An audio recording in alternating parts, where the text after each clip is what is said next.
Ibonds are wonderful to fight inflation, but you need to know how they work first before you invest into them so that you know not only the pitfalls, but also the great aspects when it comes to investing into Ibonds. That is what we're going to be talking about today. We want to start with what are they, how do you invest into them, some of the details behind them, so that you know the pros, which we'll get into, and also the cons behind Ibonds.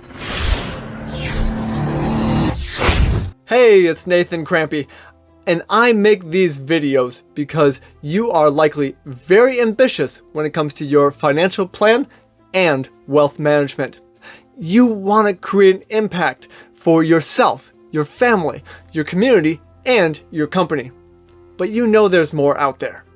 You want to learn about great opportunities. So today, we are going to be diving into the details of great opportunities when it comes to fighting inflation with Ibonds.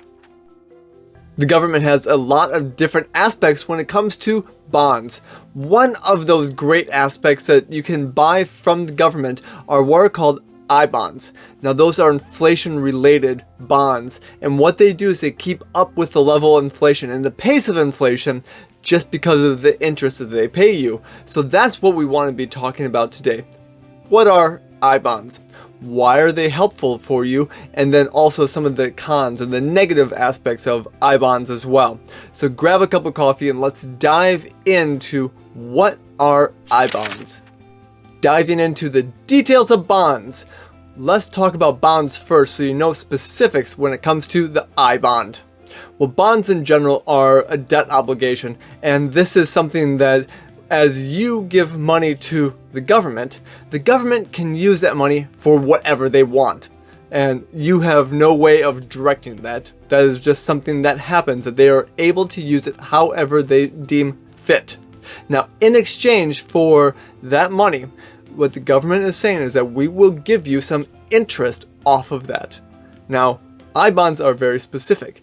Those bonds are tied to inflation. Now, it is something right now that inflation is sticky high. So when we talk about inflation, it's actually a really good thing to have ibonds because they pay a higher level of interest that's tied to inflation than many other bonds do. So that's actually something very good to know, something that you should be thinking about more and more as you tie into what investments are working right now and ones that will potentially be working in the future. Okay, so when we talk about interest, let's step back. Many different bonds pay out interest in different ways. So there's some that pay out monthly, some that pay out quarterly.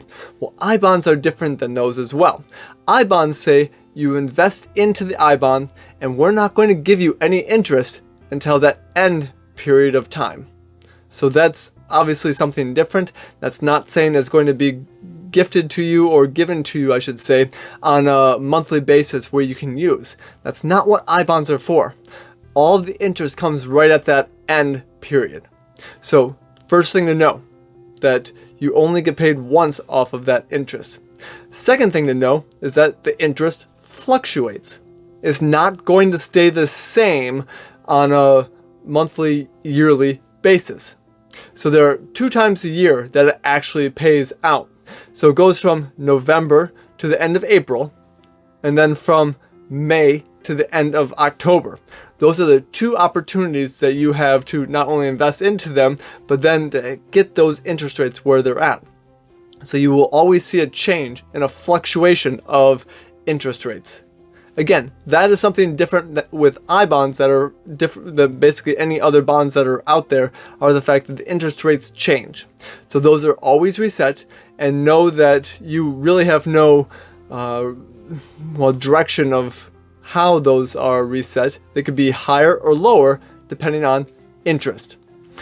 Okay, so when you go to buy a bond, you have to buy it from the government's website, treasurydirect.gov. Now, in order to do that, obviously you need to have a social security number or an employer ID number. Those are either one or those 2 characteristics of what you need to have in order to purchase your ibond. Now, you can only purchase a maximum of $10,000 per calendar year. That's also a difference than many other bonds. Many bonds that are out there say it does not matter how much you purchase. Ibonds are different. Ibonds say you can only purchase a maximum of $10,000 per social security number or employer ID number. So if you have yourself plus your spouse plus maybe some kids, well, you can be purchasing into ibonds into each one of those social security numbers. But if it's just yourself, well, you have only $10,000 you're able to purchase for that year.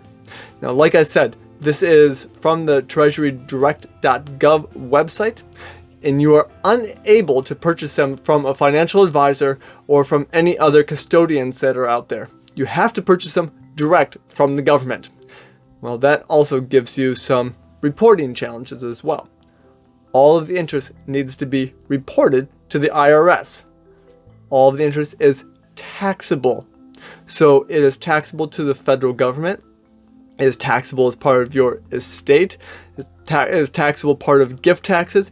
There's a lot of taxes that make the ibonds sometimes not as good of a deal than what they could be just because of that. Now, there's one place that you do not pay tax, and that's to your state and local governments. So there are some tax benefits when it comes to ibonds, but for the most part, what we're talking about is the fact that they are taxable. Another thing that we want to be determining then is the fact that we really have a window of opportunity that we need to be invested into them. So you have to be invested into these bonds for 12 months at the very minimum. So this is not intended to be a very short-term 3, 4, 5 month hold period just to get you by. No, we have to be in it for at least 12 months. And if it is over 12 months, but less than 5 years, you can still be penalized. Now that penalty is 3 months worth of interest. So if you go to buy it today and 3 years, again, that's over that 12-month window, so you're able to sell it. So that's not the issue. But if it's 3 years in this case, like I'm having this analogy, you would actually have to give up 3 months worth of interest to redeem that ibond. So in years 0 to the first year, you are unable to sell. You just cannot sell that bond. From years 1 to years 5, you will be penalized for selling that bond. But years 6 through years 30, there are no penalties that will be assessed, and you can sell your ibond whenever you want. So that allows and affords you the opportunity to pick and choose how you want to be working with it. If you want to be continuing to grow with the inflation adjustments or not. You see, when inflation's running rampant and high, you can get some very, very good interest rates off of this. But other times, when interest is very low, or we actually have deflation, these are not necessarily the greatest investments to be in, just because there are other types of bonds that could be suited better for your needs. So this affords you those opportunities to pick and choose. Well, we've talked about a lot already with respect to how they operate. Let's dive into some of the pros. And the pros of ibonds are very similar to some of the things that we've been talking about already, but I really want to highlight the good aspects of ibonds.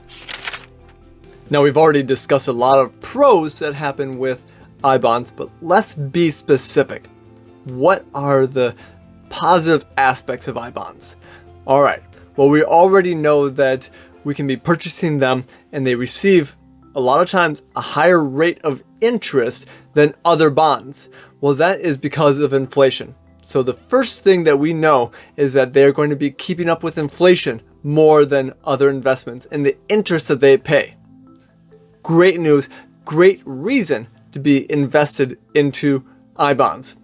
Well, another incredibly good reason to be invested into ibonds are the fact that they have principal that is not at risk the way that other investments are. What I mean by that is that if we invest a certain level of money into it, we're not going to be out that money in the future. So think of it like cash. Cash, when we have it in the bank, is not going to go up and down in value. It's going to stay the same. That is true also with ibonds. The amount that we purchase is the amount that the ibond is worth. So it's not going to be changing because of the changing natures of the economy or the government or investments themselves. So that makes it a lot less risky place to have your money versus others. So we have inflation that causes the interest rates to be higher than other places. We have a lot less risk associated to these types of investments that just because of the nature that the government is backstopping them by the full faith and force of the US taxpayer. Now, the other aspect, what we mentioned, are taxes as well. Now, it is true that you do have to pay taxes on this money. So we do have to pay when it comes to, say, federal taxes, when it comes to estate taxes, things like that. And they are taxed at ordinary income. And even more so, it's a lump sum that you have at the end. Now, this comes back obviously to what we're talking about with how to report it, because there may be ways that you can actually report some of this income throughout the years on your taxes. But it comes back to you on how you are keeping track of these bonds. And the government doesn't do as good of a job in keeping track of things. But why I bring this up as a positive? Because that's what we're talking about, the pros of everything we're talking about here. Even though it's ordinary income, we still have some opportunities to not pay tax to the state or to local governments. So we're already getting a tax break on certain elements there. Now there's also another reason why we want to be investing into ibonds for tax benefits, and that comes back down to higher education. You see, for many individuals who qualify, you may actually be able to take from the ibonds and purchase and go directly to, say, college or higher education, and paying for some of those through the ibonds. And if we do that correctly for, again, if this is your situation, you may be able to avoid paying any tax on the growth and of that interest that you've been receiving. So an incredible opportunity has been afforded to you with respect to taxes. Take advantage of that if you have the ability to, and as you have questions, talk to your accountant or your CPA about this, because they are the ones that will be able to direct you more to make sure that you have the ability to take advantage of this. So taxes are a big opportunity here, and avoiding taxes is what we're talking about by how we utilize the interest and where we're going to spend that when we want to be selling. So we have higher interest, we have lower risk, we have the ability possibly to even have some tax-free interest off of this as well. Those are all great positives here. When it comes to investing, like I said, we go through the treasurydirect.gov website. You have to be looking at the reporting yourself. So keep track of all of the details here, because that is something that you're going to be needing when it comes to taxes. But it's going to be a great opportunity that you have in the future. Now, like I said also, we have to hold it for a specific period of time. And why that's actually a positive is that allows us to, well, gain that interest. You see, a lot of times we can be very narrow-sighted. And I have done that as well, saying I want to be invested today, but a month later or 2 months later, you thought, I need this money for something else, or more importantly, I would like this money to use somewhere else. Well, this period of time that it locks up that money, yes, it is a lockup period, at least 12 months that we have to be locking it up in the bond themselves before we can sell it. But what that also does is say the money that we're invested today is actually start gaining interest, and that's going to be very vital and helpful. So it's another opportunity that you have to set money aside for the future that's untouchable. That can be a positive especially as we're looking to save money for the future. Now, with all those positives, there are some negatives, and they are just kind of the flip of what we've talked about as well. So let's talk about some of the negatives or the cons of ibonds.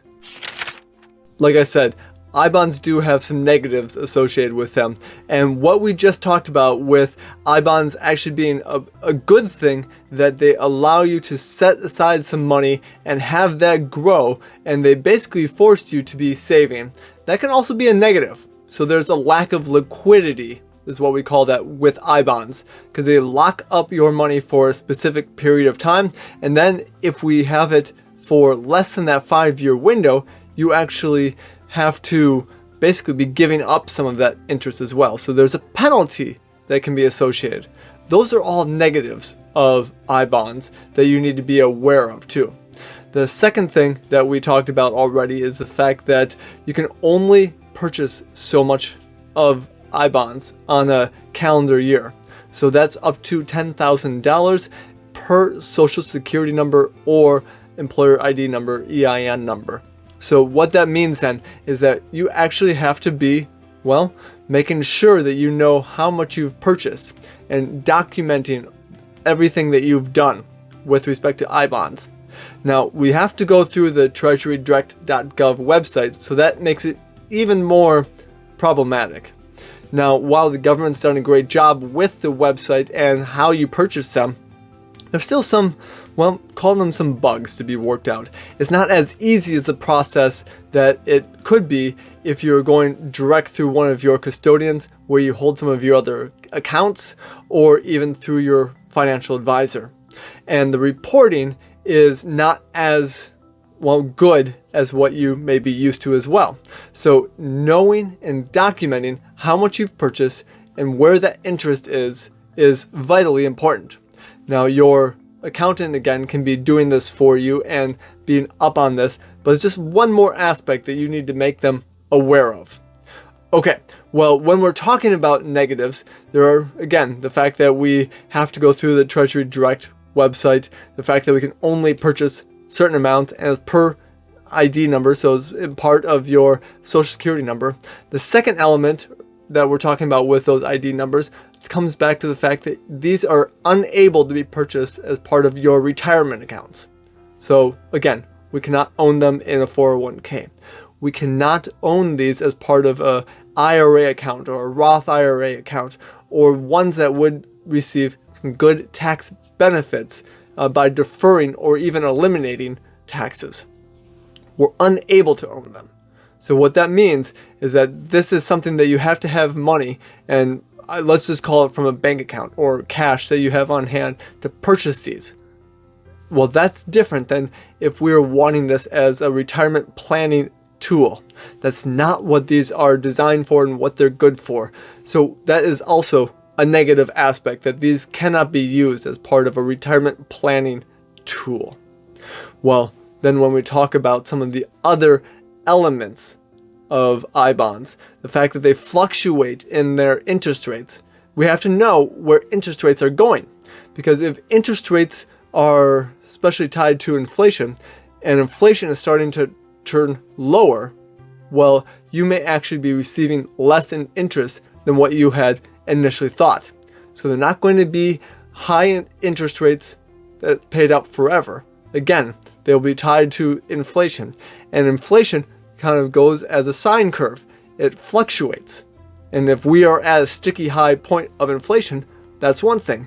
But if we start to come down in inflation, even though it may still be growing, the interest it pays to you may come down, and it may be such that now it becomes a better time to be invested into other types of bonds. So that could, again, be a negative, that if inflation starts to go down, or even into a deflationary environment, they could actually pay out less interest than what you had hoped for. Now, again, that can be a negative in some ways, but that still can be a positive in others. So again, all of these aspects are things that you need to be considering. But when we talk about ibonds, when we talk about what they're good for, Now you have the benefit to look into the aspects and the elements that are going to be right for you and right for your investments, for your thought process, for your family, and how you can be making an impact for your community and your company. Because you've made it this far in the video, I want to celebrate you. You see, most people start, but don't finish. Most people never actually follow through. Most people say they want a better wealth plan, but then they don't take the action or do the work. But you are different. You have made it here, and to show you my gratitude, I am offering you a special one-on-one consultation to help improve your overall wealth plan. And you can do this by signing up on the link right below this video, because you are awesome. If you want to see more ways to improve your overall wealth plan, check on this video right here next to me. I think you're going to love it. Continue to make an impact with your wealth, and I'll see you there.